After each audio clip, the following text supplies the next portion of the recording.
मेरे प्रिय दर्शकों नमस्कार। ऋषि ज्योतिष में आपका स्वागत है। दर्शकों, ऋषि ज्योतिष समय समय पर आपका मार्गदर्शन करता रहा है।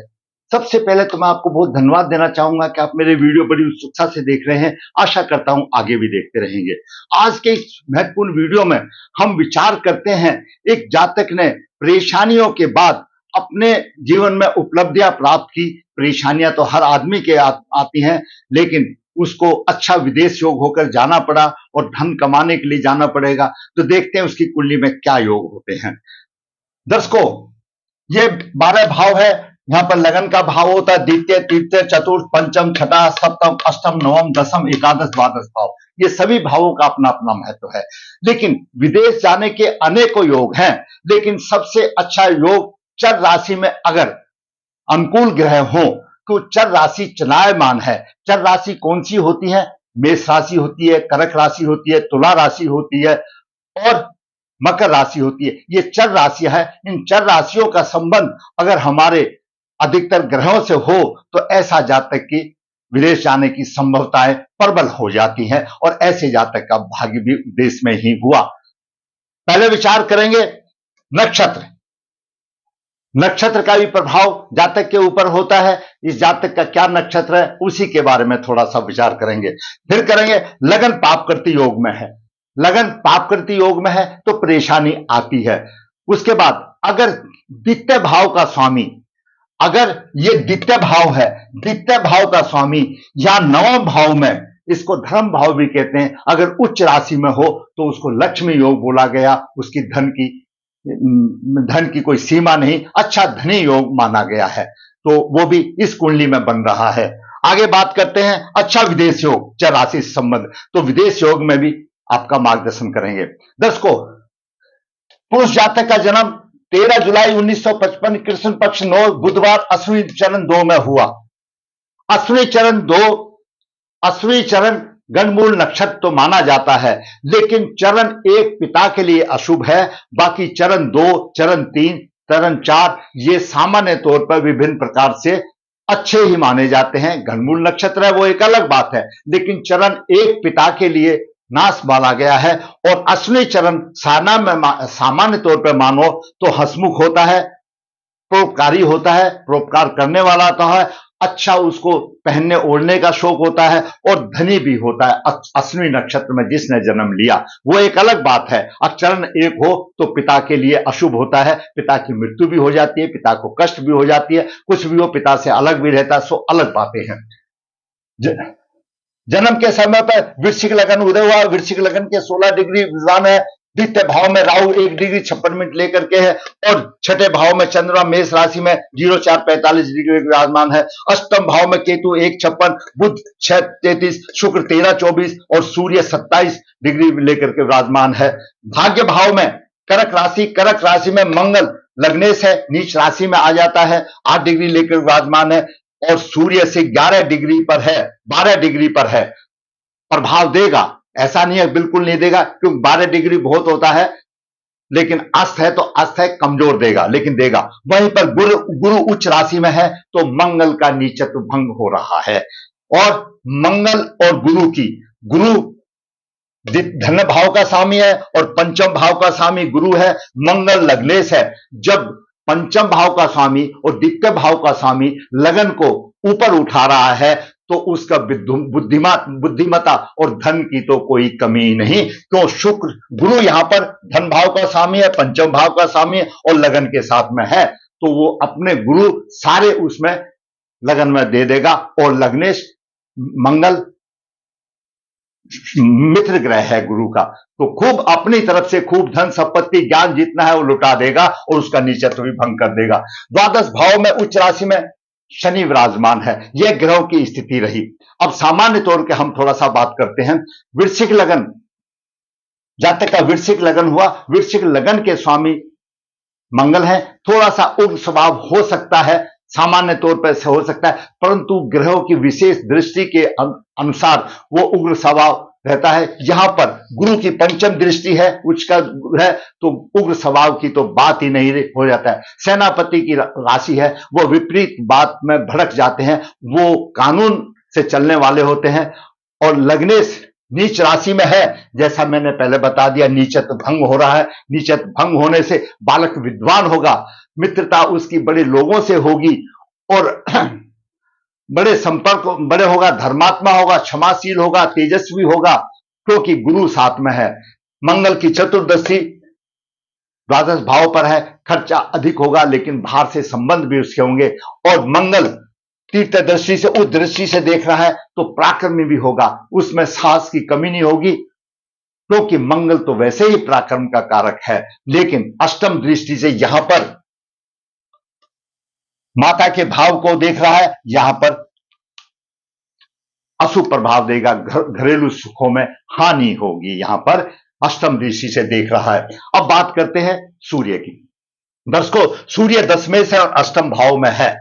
दसवें से अष्टम भाव में हो, किसी भी कुंडली हो, आपकी किसी भी लगन की कुंडली हो, अगर दसम भाव का स्वामी अष्टम भाव में चला गया तो वह स्थिति पूर्व जन्म में किए हुए पाप कर्मों के आधार पर बनती है। तो अष्टम भाव में दसवें की अष्टम स्थिति, और अगर उसी भाव पर किसी प्रकार अष्टम भाव के स्वामी की दृष्टि हो, अष्टम भाव के स्वामी की दृष्टि हो या अष्टम भाव का स्वामी वहां पर हो, तो ऐसा मानो उसको प्रेत योग बोला गया है। उनके कोई परिवार की कोई मृत आत्मा प्रेत योनि में है, यहां पर ऐसा ही हुआ। दसम भाव का स्वामी शुक्र अष्टम भाव में मिथुन राशि में है और मिथुन राशि का स्वामी बुध भी वहीं पर ही है। इस जातक का कोई पुरुष अतृप्त आत्मा में है। इस तरह से यह युति बनी, पूर्व जन्म के अशुभ कर्मों के आधार पर बनी। दसवें से अष्टम भाव में हो जाने से, जैसे मैंने आपको बताया, प्रेत योग बन गया। आगे बात करते हैं चंद्रमा की। चंद्रमा दर्शकों भाग्य भाव का स्वामी और छठे भाव में है। छठे भाव में चंद्रमा कमजोर हो जाता है, और वैसे ही कृष्ण पक्ष 9 का चंद्रमा है। कृष्ण पक्ष 9 का चंद्रमा है तो तिथि के हिसाब से भी कमजोर हो गया। भाग्य के पक्ष में संघर्ष करना पड़ता है, धर्म कर्म में रुचि बनती है, शर्म के अनुपात में मूल्य नहीं मिलता, हीन भावना का शिकार हो जाता है, तनावग्रस्त रहता है, अर्थात कोई ना कोई समस्या उसके सामने आकर के खड़ी हो जाती है और वह परेशान होता है। चंद्रमा राहु की पंचम दृष्टि से पीड़ित है, यहां पर चंद्रमा लगन पीड़ित हो गया, मानसिक बल कमजोर हो गया, चतुर्थ भाव भी पीड़ित हो गया और चतुर्थ भाव का कारक चंद्रमा भी पीड़ित हो गया, मानसिक बल कमजोर हो गया। चंद्रमा यहां पर मंगल के साथ राशि परिवर्तन कर रहा है, ये एक अच्छा योग बनता है। तो चंद्रमा मेष राशि का स्वामी चंद्रमा, मेष राशि का स्वामी मंगल 9वें भाव में कर्क राशि में है और कर्क राशि का स्वामी यहां पर मेष राशि में राशन परिवर्तन योग बन गया, ये भी एक चलो किसी हद तक ठीक है। अब बात करते हैं बुध की। तो उसको बुध एकादश भाव का स्वामी है और अष्टम भाव का स्वामी है और अष्टम भाव में ही है। गूढ़ ज्ञान होगा, गूढ़ विद्या का ज्ञान कर होगा, अपने व्यवसाय को छोड़कर इधर उधर भटकेगा, आर्थिक दशा कमजोर होगी, क्यों अष्टम भाव में आ गया। और बुध यहां से सप्तम दृष्टि से द्वितीय भाव को देख रहा है, परिवार और धर्म की जिस स्थिति में परेशानी आएगी, आर्थिक स्थिति कमजोर हो जाएगी। अब बात करते हैं गुरु की। गुरु इस लगन के लिए बहुत ही प्रबल कारक माना जाता है, वृश्चिक लगन के लिए, क्योंकि मूल त्रिकोण राशि गुरु की द्वितीय भाव में है और मीन राशि पंचम भाव में, दोनों ही शुभ भाव हैं, द्वितीय भाव खराब भाव नहीं है और यह तो अपने आप में त्रिकोण है। धन और शिक्षा संतान की प्राप्ति होगी क्योंकि नवम भाव में है। जब द्वितीय भाव का स्वामी और भाग्य भाव में हो और उच्च राशि में हो तो उसको लक्ष्मी योग माना गया है, धन की उसके पास कोई कमी नहीं रहती। गुरु की पंचम दृष्टि लगन भाव को देख रही है, उसको सम्मान और यशस्वी बना रहा है। गुरु की सप्तम दृष्टि नीच दृष्टि से तृतीय भाव को देख रहा है, भाई बहन का सुख नहीं, वो तो एक ग्रह कोई देता है तो कोई ले लेता है, इधर मंगल दे रहा है तो गुरु उसको दे रहा है, कोई जातक को मिल जाता है। गुरु की पंचम दृष्टि, गुरु की नवम दृष्टि पंचम भाव पर है, शिक्षा संतान में वारे के नारे है, बहुत ही विद्वान जातक रहा, बहुत अच्छी शिक्षा संतान मिली। अब बात करते हैं शुक्र की। दर्शकों शुक्र सप्तम भाव का स्वामी है, द्वादश भाव का स्वामी है, मूल त्रिकोण राशि द्वादश भाव में और शुक्र सप्तमेश का प्रतिनिधि करता है। शुक्र भौतिक सुखों का देने वाला है, शुक्र दाम्पत्य सुख देने वाला है, शुक्र जीवन साथी का प्रतिनिधि इस कुंडली में कर रहा है और शुक्र अष्टम भाव में आ गया। जीवन साथी हमेशा रोगी होगा और जातक का धन रोगों के ऊपर अधिक खर्चा होगा। कठोर संघर्ष के बाद भी कठोर संघर्ष के बाद जातक अपने जीवन को सार्थक अवश्य बना लेता है, लेकिन उसको परिश्रम अधिक करना पड़ता है। अब बात करते हैं शनि की। दर्शकों, शनि तृतीय भाव का स्वामी और चतुर्थ भाव का स्वामी और द्वादश भाव में उच्च राशि में चला गया। खर्चा अधिक होगा, भाई बहन से मधुरता नहीं होगी, माता से सुख में कमी का कारण बनेगा। और तीसरी दृष्टि से कुटुंब भाव को देख रहा है, कुटुंब में भी परेशानी होगी, कुटुंब से भी उसका हाव भाव नहीं बनेगा, कुटुंब से परेशानी बनेगी। सप्तम दृष्टि से, नीच दृष्टि से रोग और शत्रु भाव को देख रहा है, इसमें भी उसको जातक को परेशानी वाली बात होगी। और दसम दृष्टि से भाग्य भाव को देख रहा है, कोशिश करेगा भाग्य वृद्धि की, पर यहां पर गुरुदेव बैठे हुए हैं, वो उसको चलेगी नहीं। यहीं पर एक बात है, मैं आपको बता देता हूं विदेशियों, शनि तीसरे भाव का स्वामी है, तीसरे भाव चर राशि में, शनि द्वादश भाव में चर राशि में है, और शनि की दसम दृष्टि लग्नेश पर और धनेश पर है। तो ऐसा जातक लग्नेश और धनेश जब विदेश में चले गए तो उसने वहां से धन अच्छा कमाया। शनि तीसरे भाव का स्वामी है, तीर्थेश की दृष्टि अगर लग्नेश पर हो तो ऐसा जातक विदेश योग जाता है, और वो भी चर राशि में है। शनि भी चर राशि में है, तीसरे भाव में भी चर राशि में, लग्नेश और गुरु ये दोनों भी चर राशि में, चर राशि चलायमान मानी गई है। और नवम भाव जो है लंबी यात्राओं का माना गया है, विदेश योग भी माना गया है। तो ऐसा जातक इसके प्रभाव से विदेश में चला गया। धनेश और लग्नेश चर राशि में है, और तीसरे भाव का स्वामी की शनि इसके ऊपर दृष्टि है, चर राशि में चला गया, विदेश में चला गया। अब बात करते हैं राहु की। दर्शकों, राहु द्वितीय भाव में कुटुंब और धन की परेशानी होगी। पंचम दृष्टि से चंद्रमा को पीड़ित कर रहा है, मानसिक बल कमजोर होगा। सप्तम दृष्टि से अष्टम भाव को देख रहा है, दुखों का कारण होगा। हो सकता है आपके में हो, लेकिन यहां तो बहुत बलवान ग्रह बैठे हुए हैं, ये अलग अलग बात है। यहां पर रुकावट हो रही है, आपके में हो सकता है, अगर नहीं हो तो ऐसा हो सकता है, बचपन में कष्ट होंगे। और राहु की नवम दृष्टि व्यवसाय भाव पर है, थोड़ा सा उतार चढ़ाव राहु के देगा, जैसी डिग्रियां वैसे देगा, थोड़ा बहुत देगा। ये अशुभ प्रभाव से देख रहा है राहु यहां पर, लेकिन परेशानी यही है, इसको कोई शुभ ग्रह देखने वाला नहीं, और इसका भाव का स्वामी सूर्य यहां आ गया।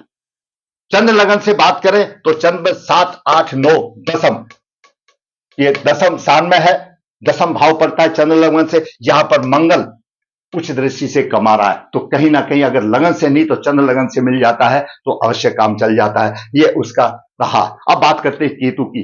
केतु दर्शकों अष्टम भाव में है, कठिन परिश्रम से खर्च अधिक होगा, धन की हानि होगी, और माता के स्वास्थ्य में कमजोरी आएगी। ये मैंने प्रभाव बताया। अभी दर्शकों याद देखिए, यहां पर मैं आपको इसका सारांश में बताता हूं। जब भी जातक विदेश में जाता है, या जब किसी जातक को सजा हो जाती है, कैद में चला जाता है, उसके दो पहलू अवश्य होते हैं। कुटुंब से अलग हो जाता है, कुटुंब का भाव कहीं ना कहीं पीड़ित होता है, उसका कुटुंब से संबंध टूट जाता है, तभी तो वो विदेश जाएगा। दूसरी बात, चतुर्थ भाव माता का भाव है, जन्म स्थान का भाव है, इस पर भी अशुभ प्रभाव होता है, तभी तो वो घर छोड़ेगा। और जिसका चतुर्थ भाव बलवान होगा वह जातक कभी विदेश नहीं जाएगा, वह जातक अपने घर से कभी अलग नहीं होगा। तो घर से अलग सामान्य तौर पर दो ही तरह से होते हैं, एक तो विदेश जाना, और दूसरा ये दंड का भाव है, सजा हो जाना, 8-10 साल की सजा होना तो घर से। तो इस जातक के दोनों ये पीड़ित हैं, कुटुंब का भाव भी पीड़ित है, चतुर्थ भाव भी पीड़ित है, और लग्नेश और धन भाव का स्वामी चर राशि में है, और शनि तीसरे भाव का स्वामी उनको दृष्टि दे रहा। जातक ने फुर फुर करके हवाई जहाज में बैठ करके उड़ के चला गया, और अच्छा दोस्त, इस जातक ने परेशानी तो सबको आई। इस जातक ने हमारे साथ राहु की महादशा जब 12/1/2003 से आई 21 तक थी, तो इसने मुलाकात की। क्यों? कालसर्प दोष है, चंद्रमा बाहर है, चंद्रमा भी पीड़ित है, कालसर्प दोष है, और जब चंद्रमा पीड़ित हो गया तो पितृदोष हो गया, और यहां पर प्रेत योग हो गया। हमने इस जातक की इस राहु की महादशा में नारायण बलि श्राद्ध अगर सब कराए तो जातक को शांति हुई, और कालसर्प दोष की पूजा कराई। जातक अपनी आयु के 27-28 साल के बाद में ही विदेश चला गया था, वहां पर हुई, उस समय सूर्य और शनि की दशा थी। 18/11/82 से 83 तक विदेश गमन हो गया। अर्ली आयु में चला गया, तो परेशानी तो वहां भी आती है। जब यहां पर इंडिया में आया तो जातक ने विधिवत नारायण बलि और प्रेत बलि किया, कालसर्प दोष निवारण किया, जातक को शांति मिली। मैंने आज आपको इस कुंडली में बताया, नक्षत्र अश्विनी का प्रभाव बताया। चरण एक पिता के लिए होता है, यहां पर चरण दो है, तो कोई सोचने वाली बात नहीं। लगन पाप करती योग में है, उसको परेशानी हो रही थी, तो लगन के एक तरफ राहु है, एक तरफ शनि और वृश्चिक राशि का लगन है, दोनों ही शत्रु हैं। पाप करती योग की शांति की गई।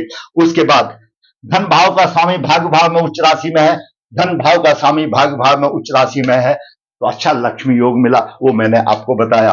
अच्छा विदेश योग मैंने बता दिया। चर राशि में शनि, चर राशि में गुरु, चर राशि में मंगल, लग्नेश चर राशि में, और शनि की जब तीसरे भाव की अंतर्दशा आई तो हवाई जहाज में बैठ करके विदेश चले गए। परेशानी तो सब जगह आती है, जीवन में परेशानियां तो आती है, लेकिन जातक ने श्रद्धा से अपना उपाय किया तो अच्छा रहा। दर्शकों, मैंने आज इस जातक की कुंडली में नक्षत्र अश्विनी हसमुख बनाता है, परोपकारी भी बनाता है। लक्ष्मी योग मैंने बताया, द्वितीय भाव का स्वामी धर्म भाव में उच्च का तो लक्ष्मी योग बनता है। विदेश में भाग उदय हुआ वो मैंने बताया। प्रबल पितृदोष चरणों पीड़ित है और दसम भाव का स्वामी यहां पर आ गया तो प्रेत दोष हो गया, उसकी मैंने व्याख्या और उदाहरण के साथ बताई, और इस जातक की सभी दोषों का निवारण किया, और उसके साथ साथ मैंने आपको बताया। दर्शकों, अगर आपको ऐसा लगता है कि इस वीडियो से आपका या किसी मेरे भाई का मार्गदर्शन होता है, तो मैं कहूंगा वीडियो को लाइक अवश्य करें, क्योंकि इसमें विदेश योग भी है, लक्ष्मी योग भी है, लगन पाप करती योग में भी है, सारे ही योग है। इसमें 3-4 योगों का मैंने आपको व्याख्या के साथ उसको उदाहरण सहित आपको मार्गदर्शन करने की कोशिश की। दर्शकों, जैसा मैं हमेशा बताता हूं, ऋषि ज्योतिष नर्मदा जी के तट के नजदीक है, यहाँ पर काल सर्पदोष पितृदोष पूजाएं की जाती हैं। जो इच्छुक है संपर्क कर सकता है। ऋषि ज्योतिष हाथ से पत्रिकाएं लिखता है, जो इच्छुक है संपर्क कर सकता है। ऋषि ज्योतिष कन्या भाव के लिए गुण मिलान बिना किसी शुल्क के राह आसान करने के लिए भेजता है, जो इच्छुक है वो संपर्क कर सकता है। फिर कहूंगा दर्शकों, अगर आपको मेरा वीडियो अच्छा लगा है तो लाइक करें, शेयर करें, और दर्शकों, जिसने मेरा चैनल सब्सक्राइब नहीं किया है तो सब्सक्राइब करें, ताकि अगली नोटिफिकेशन आपके पास अपने आप आ जाए और आप खुशी से वीडियो देखें तो आप प्रफुल्लित हो जाए। आपकी प्रॉब्लम दूर हुई तो मुझे तसल्ली हुई। आप बताइए, जिसको भी जो प्रॉब्लम है आप कमेंट्स में लिखिए, मैं आपकी कुंडली का विश्लेषण करके आपका मार्गदर्शन करूंगा। दर्शकों, फिर कहूंगा, जिसने चैनल सब्सक्राइब नहीं किया सब्सक्राइब करें, ताकि मेरा मनोबल भी ऊंचा हो, और इसी प्रकार मैं वास्तविक कुंडलियों के साथ विश्लेषण करके आपका मार्गदर्शन करता रहूं। धन्यवाद।